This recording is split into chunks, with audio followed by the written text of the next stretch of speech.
You're Locked On NHL, your daily podcast on the National Hockey League. Part of the Locked On Podcast Network, your team every day.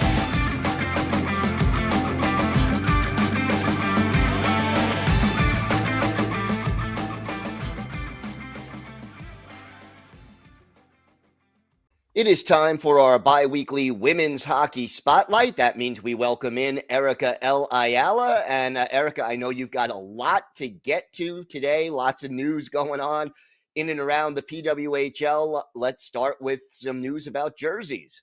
That's right. New jerseys in New Jersey and the rest of the cities where the PWHL will play. We know that the teams going into this coming season have names, but now, Rachel, we've got some new threads. And we talked about, some of the logos before, but does it still look like Cleveland might have a women's hockey team with these new jerseys? I mean, a little bit here. So it's more like a mashup of Ottawa and Cleveland at this point. But God, that Montreal jersey though is absolutely stunning, and it's gorgeous. And for me, I think the Minnesota Frost logo was the one I like the least. I just don't like the way that F looks. I love purple, but like it looks so much better in context on a jersey. I like it a ton more. So that was good. And I have to reluctantly say I do like the Boston Fleet jersey because it looks really good. I cannot deny that. I feel like you kind of hit the hits there. I think that's what a lot of people are reacting to. A lot of people really like that Montreal jersey. I think it just really stands out. The Siren stands out as well, though I'm not sure I like this kind of gold trim that we've got going here. Obviously they kept the colors that they had when they were just PWHL, insert city, state, region. But I don't know. That's not necessarily for me. I that's the color. The Toronto color also I don't like too much. And yeah, we were talking offline that I don't know enough about Taylor Swift to make the comparison, but I know there is one being made. Something about a cheer uniform. So man, a crossover coming, maybe, who knows? But ultimately, I guess it's just a matter of seeing them in action. Bauer has had some hashtag content for us with the players reacting to the jerseys and things of that nature.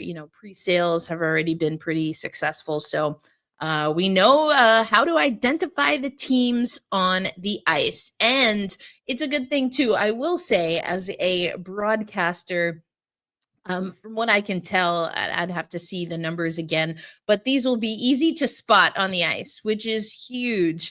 And with that, we also have some updates on the 24-25 season regarding Canadian partners. Now, last year, CBC and Sportsnet, I believe it was, and TSN kind of handled everything. But the PWHL announced that there will be a few others joining the fray this year, a comprehensive live coverage, including TSN, we have CBC Radio Canada.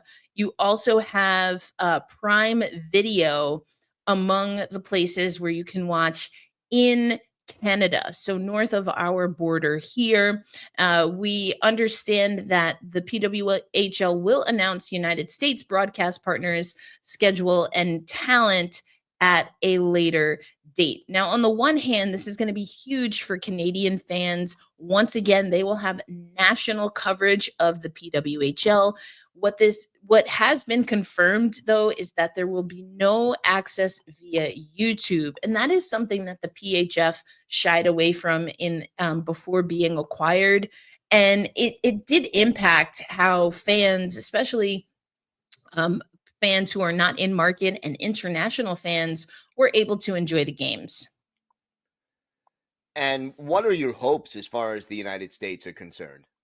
Yeah, that's a great question, Gil. I really do hope that there is a national broadcast. Last year, it was regional, and all of us host a hockey show, and we know how dicey things can get, and how many different channels and streaming subscriptions you need sometimes just to keep up with one team. And so this is a whole league now, and so without the YouTube option, I'm curious if there will be a national deal. I will say that last year, the Women's Sports Network was able to show some PWHL games. I don't know how many, if any, they had live.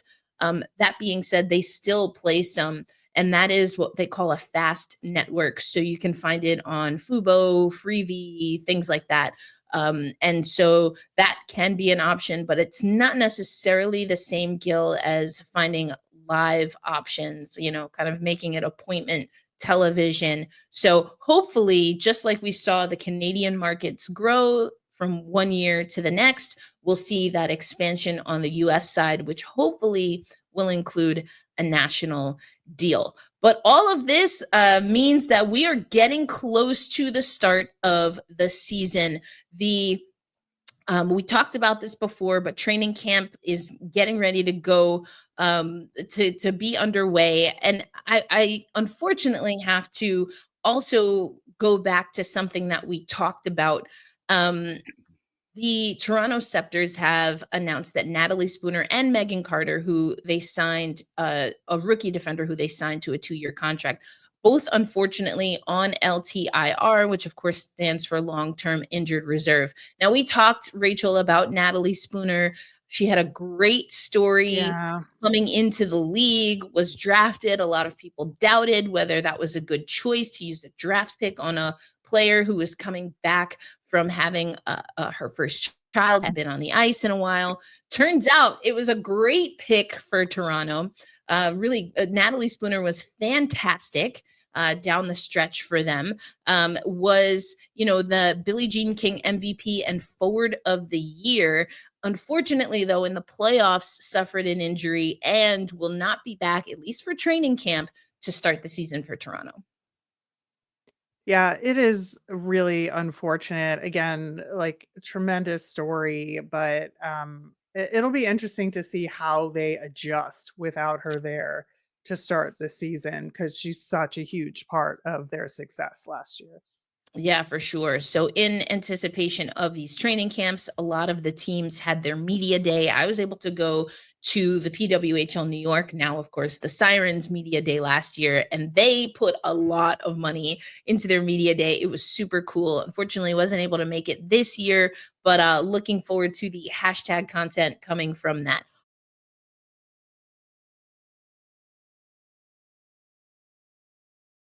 All right. We talked a little bit about Natalie Spooner, of course, has been such an integral part of Hockey Canada. And speaking of Hockey Canada, they, at least as of right now, are leading the rivalry series over the United States. We had 3 games, Rachel, and they were pretty high scoring games. On November 6th, the United States gets a win in San Jose, California, 7-2. Then on November 8th, this is a little bit more of what we see in US Canada games, a shootout win in favor, though, of Hockey Canada. And then the US suffered a loss. This was actually for the Hillary Knight homecoming. I know. I know. So couldn't quite get it done in Hillary Knight's hometown. That was a 4-1 loss.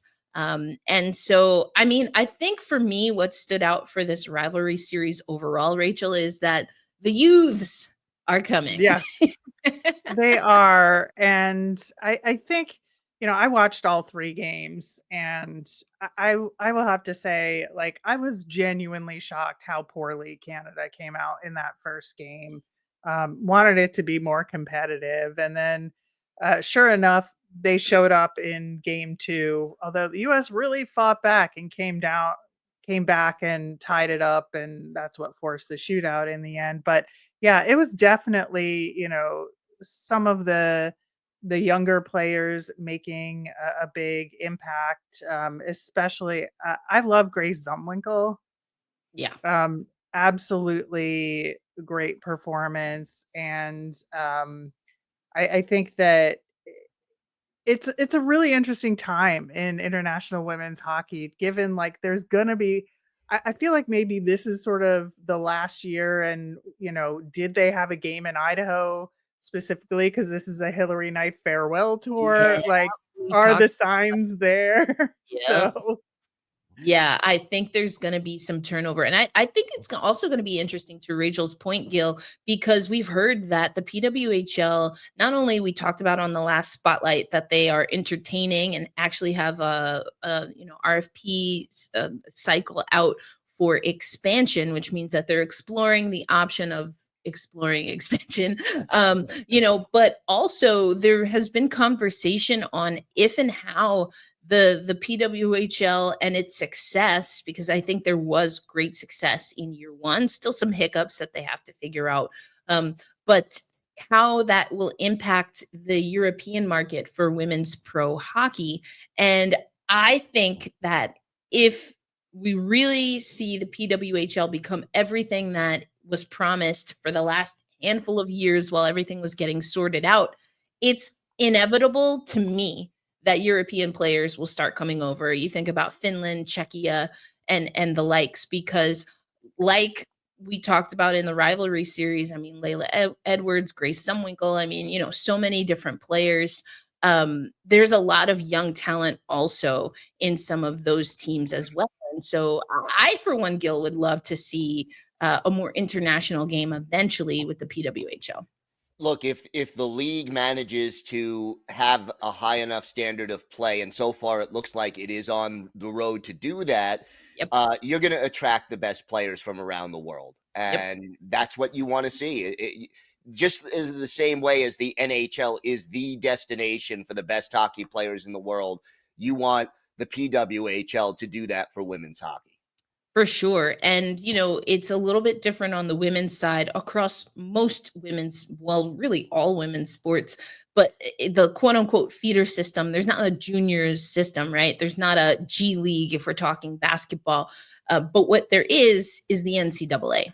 And of course, the U tournaments, the U18s. Well, there's a U18, but not a U20. Anyway, but the just under senior teams.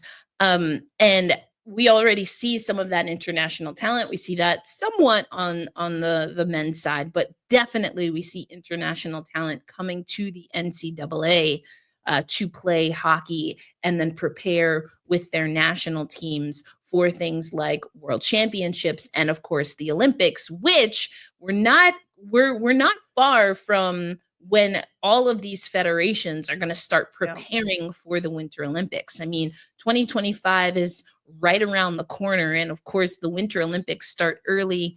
They'll start in February 26 in Milano Cortina. So all things to keep an eye on. If I had to guess, we might not see that international flair until after the next Olympics.